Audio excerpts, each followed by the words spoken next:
प्यारे बच्चों, हिंदी विषय की कक्षा में आप सबका एक बार फिर से स्वागत है। जैसा कि आप जानते हैं कि हमने कल पाठ 6 मेरा प्रयोग कम करो का पठन कार्य शुरू किया। इसके पठन कार्य को हमने 2 भागों में बांटा है, जिसका प्रथम भाग हम कल पढ़ चुके हैं और आज हम पढ़ेंगे इसका दूसरा और अंतिम भाग। तो बच्चों, आपने प्रथम भाग में पढ़ा कि महक नाम की एक लड़की अपने मामा जी के पास दिल्ली घूमने आई है। जब वह अपने मामा जी के साथ बाजार जाती है तो मामा जी उसे थैला लेने के लिए कहते हैं, लेकिन महक कहती है कि हमें क्या ज़रूरत है, दुकानदार होता है वो प्लास्टिक का थैला तो हमें दे ही देता है। तब मामा जी उसे बताते हैं कि प्लास्टिक जो है वो हमारे पर्यावरण के लिए कितना नुकसानदायक है और उसका ज़्यादा प्रयोग हानिकारक हो सकता है।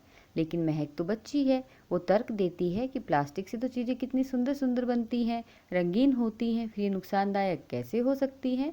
तो मामा उसको समझाते हैं।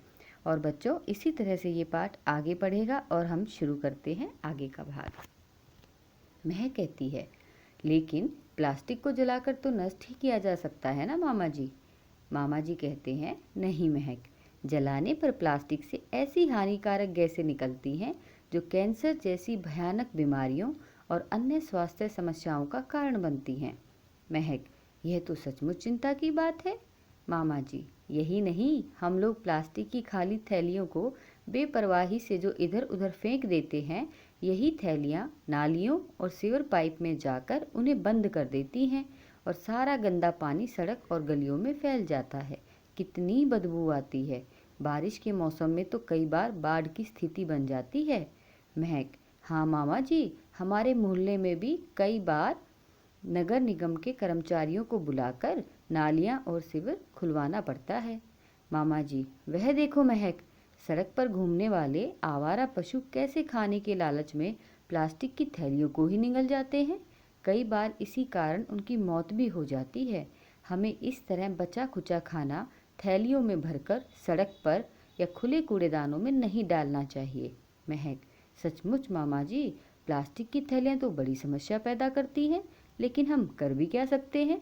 मामा जी, क्यों भाई, प्लास्टिक की जगह कपड़े या कागज़ के थैले इस्तेमाल करो, थैलियों को इधर उधर मत फेंको। महक, मैं धीरे धीरे समझ तो रही हूँ मामा जी, लेकिन कागज़ के अधिक प्रयोग के लिए पेड़ भी तो अधिक काटने पड़ेंगे, उसका भी तो पर्यावरण पर बुरा असर पड़ेगा।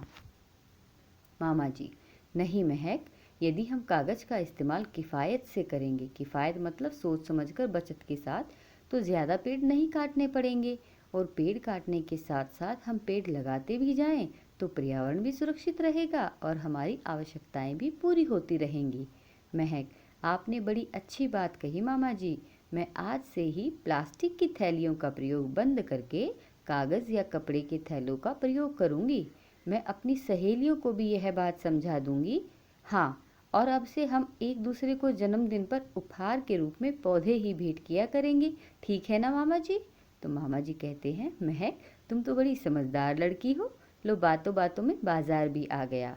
महक, मामा जी चलिए, मैं सबसे पहले अपने लिए फ्रॉक और रिबन खरीदूंगी। महक मामा जी का हाथ पकड़कर कपड़े की दुकान में घुस गई। तो बच्चों, इस तरह से इस पाठ का पठन कार्य यहाँ पर समाप्त होता है, लेकिन इस पाठ में एक महत्वपूर्ण अर्थ है, एक महत्वपूर्ण बात छिपी हुई है कि किस तरह से प्लास्टिक हमारे जीवन का अभिन्न हिस्सा बन चुका है। तो हमें जितना संभव हो सके उसका प्रयोग कम से कम करना होगा, ताकि हमारा पर्यावरण और हम सब सुरक्षित रह सकें। धन्यवाद बच्चों।